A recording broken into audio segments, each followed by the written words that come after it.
Medidas de variabilidade.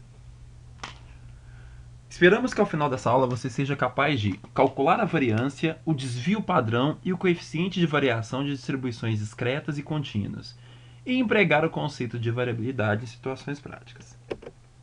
Bom, quando é que a média, a mediana e a moda deixam de ser suficientes? Vou tentar explicar isso para vocês através de um exemplo. Vamos considerar duas salas de aula cujas idades são apresentadas a seguir. Então eu tenho a sala de aula 1, e tem as idades, e a sala de aula 2 com as seguintes idades. Vejam que eu tenho aqui, ó, meu objetivo aqui é fazer o quê? Calcular a média das idades dos alunos de cada sala. Se você calcular a média das idades de alunos da sala 1, você vai obter o resultado 13 anos. E se você calcular a média das idades dos alunos da sala 2, você também vai obter 13 anos. A pergunta que fica é a seguinte: observando os dados, qual é que estão mais próximos da média? Os alunos da sala 1 ou os alunos da sala 2, que condiz com a realidade? Ou seja, quais são os que são menos heterogêneos? Ou seja, homogêneos, mais homogêneos. Vocês concordam comigo que os alunos da sala 2 tá homogêneo, ou seja, realmente a média condiz com o que está acontecendo, ou seja, eles têm 13 anos. E que os alunos da sala 1, eles estão assim, apesar de estar relativamente próximos à média, mas assim, não condiz que a média das salas é justamente 13, porque eu tenho alunos que têm 15 anos e tem aluno que tem 11 anos. Você concorda? Então, quando isso acontece, a média, a mediana e a moda, que são medidas de tendência central, deixa às vezes de ser suficiente, porque às vezes é interessante eu saber qual heterogêneo é a minha amostra, o tanto que ela é heterogênea. Tudo bem? Com isso, eu vou fazer o quê? Eu vou calcular então,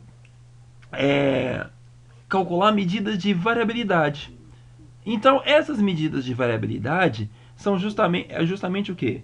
A variância, depois o desvio padrão e o coeficiente de variação.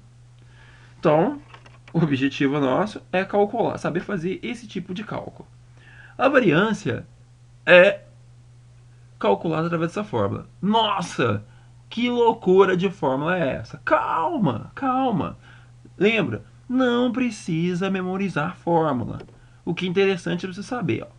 Toda vez que eu estiver falando de variância, eu vou representar por esse símbolo aqui, esse S ao quadrado aqui. Tudo bem? E o cálculo dessa variância vai ser o seguinte: eu tenho minhas observações, que é o xi, que vocês já estão acostumados com essa notação. Eu vou pegar cada um desses xi, vou elevar ele ao quadrado e vou multiplicar vezes a frequência. E o resultado dessa conta eu vou somar todos eles. Então esse somatório não é só aqui. Esse somatório é para o produto disso daqui. Tudo bem? Vou calcular o quê? Vou pegar essa mesma observação que eu tenho, vou multiplicar vezes a frequência, vou somar todos os resultados e isso eu vou levar ao quadrado. Vejam que é diferente. Esse aqui eu vou levar ao quadrado x, multiplicar vezes f e vou somar. Aqui eu vou somar o produto entre x e a frequência. Depois que eu fizer o somatório de toda essa multiplicação, o resultado eu levo ao quadrado. Divido por n. E tudo isso depois eu vou dividir por n menos 1. Ok? Então dá. Vamos lá. A unidade da variância vai ser sempre ao quadrado. Então, por exemplo, assim, se eu estiver trabalhando com anos, o resultado dessa conta aqui vai ser anos ao quadrado, certo? Se eu estiver trabalhando com metros, o resultado vai ser metros ao quadrado. Mas às vezes, para você calcular a variância, não é interessante você ter um resultado ao quadrado, anos ao quadrado, metros ao quadrado, quilômetros ao quadrado. O que é interessante então? Então, vai surgir o desvio padrão, que nada mais é do que uma medida de variabilidade, que é a raiz quadrada desse S ao quadrado. Então, toda vez que tiver esse símbolo S aqui sem estar ao quadrado, nada mais é do que o desvio padrão. Por que aquele efeito foi usado? Justamente para você corrigir esse negócio de estar elevado ao quadrado, esse cálculo.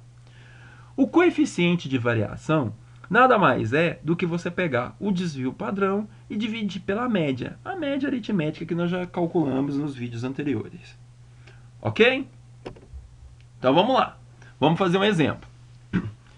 Para essa série aqui, ó, para esses elementos, então eu tenho aqui, ó, eu tenho uma distribuição, eu tenho os elementos e tenho as suas respectivas frequências aqui. Eu quero que vocês calculem a média, a variância e o desvio padrão. Nesse momento, não tô preocupado, eu estou preocupado em quê? Eu estou preocupado em que vocês saibam fazer os cálculos. É isso que me interessa. Então, como que vocês vão fazer os cálculos disso aí? Primeiro, substituindo lá naquela fórmula, eu tenho aqui, ó. Então eu tenho x, eu tenho fi, na fórmula eu tenho os meus dados, o meu elemento da minha amostra, multiplicando vezes a frequência. Então eu vou fazer a multiplicação, ó. 8 vezes 3, 24, 9 vezes 5, 45, 11 vezes 8 e assim vai indo. Bem, tem um somatório dos elementos da minha frequência que é 24 e o somatório desse produto que é 259. Vou pegar esse elemento 8 aqui, ó, cada elemento da minha amostra e vou elevar ao quadrado, certo? E depois eu vou pegar este resultado e multiplicar vezes a frequência. Então aqui, ó, 64 vezes 3, 192. 81 vezes 5, 405. E assim eu vou indo. E por fim eu vou somar todos esses dados. Todos esses resultados aqui, ó, vou fazer esse somatório. E vou substituir naquela fórmula. Entendeu? Bom, eu sei aqui também, ó, que vocês já sabem calcular qual é a média. A média aqui vai ser aproximadamente 10,8, né? 10,80 aqui. Nós vamos ter, vocês já sabem calcular a média. Substituindo naquela fórmula aqui, ó, o somatório, então vamos ver aqui, ó, o somatório de x e ao quadrado vezes fi é isso aqui, ó, 2.879. Vou colocar aqui. Menos o somatório de xi vezes fi, que é 259, ao quadrado. Então, vou colocar aqui 259 ao quadrado. Dividido por n, que é o total de elementos, que é 24. Tudo isso dividido por 24 menos 1. Ou seja, a minha variância é de 3,65. Tá. Calculou a variância 3,65? Eu quero calcular o desvio padrão. É a raiz quadrada de 3,65. Então, se você quiser calcular o desvio padrão, no caso, é 1,91. Ok? Feito isso, vamos fazer um outro exemplo. Olha só, eu tenho esses dados aqui, então eu tenho aqui um intervalo de classes, então eu estou distribuído em classes, eu tenho aqui de 2 até 4, 4 até 6, 6 até 8, 8 até 10, 10 até 12. Eu quero que você calcule a média, a variância e o desvio padrão. Então, como que vocês vão proceder para você calcular isso quando você está trabalhando com intervalos de classe? Vou fazer o mesmo raciocínio. Só que aí nós temos um problema. Como eu estou trabalhando com intervalo de classe, eu tenho essa frequência aqui, ó. Aqui, isso aqui na verdade é o meu ponto médio. O meu ponto médio vai ser equivalente ao xi que eu tinha lá anteriormente. O que acontece? Meu ponto médio, eu vou calcular o ponto médio aqui, ó. O que é o ponto médio? 2 até 4, 2 mais 4, 6. 6 dividido por 2, 3. 4 mais 6, 10. 10 dividido por 2, 5. 6 mais 8, 14 dividido por 2, 7. 8 mais 10, 18 por 2, 9. 10 mais 2, 22. 22 dividido por 2, 11. Calculo o ponto médio, a frequência eu já tenho, que é justamente aqui que foi dado. Calculo xi vezes fi, que é o ponto médio vezes a frequência, que são esses valores. Calculo xi ao quadrado, ou seja, o ponto médio ao quadrado, que são esses resultados. E calculo xi ao quadrado vezes fi, que vai me dar esses resultados. Feito isso, calculo a média, que é fácil calcular a média, e vou substituir na fórmula, de maneira análoga à anterior, e vou obter 5,85. Isso eu calculei então a média, que é a letra A variância, que é esse resultado, e o desvio padrão. Como é que eu calculo o desvio padrão? Calculo a raiz quadrada de 5,85, que vai dar 2,42. Tudo bem, pessoal? É isso. É trabalhoso? É trabalhoso, mas não é complicado, entendeu? É uma coisa que é treino, tem que fazer vários cálculos, pegar os exercícios que estão lá na apostila, desenvolver e vai sair. É tranquilo. Ok? Então, bons estudos, boa resolução de exercício e até a próxima aula.